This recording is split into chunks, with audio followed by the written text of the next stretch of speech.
Assalomu alaykum. Kanalimizga xush kelibsiz. Iste'dodli xonandalar Otabek Mutalxo'jayev hamda Sardor Mamadaliyevning qo'shiqlari telekanallar efirlaridan olib tashlandi. Otabek Mutalxo'jayevning Bombay Mumbai deb nomlangan qo'shig'i juda katta tanqidlarga uchragan edi. Bombay Mumbai nomli qo'shig'iga ishlangan videoklip teleefirlardan olib tashlangan.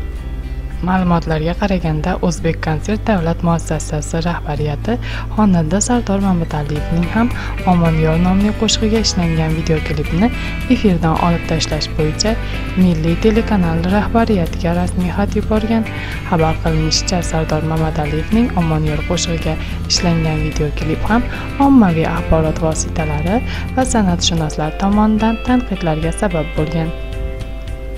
O'zbek konsert davlat muassasasi bunday holatlarga avvalgiga qaraganda jiddiy e'tibor qaratmoqda.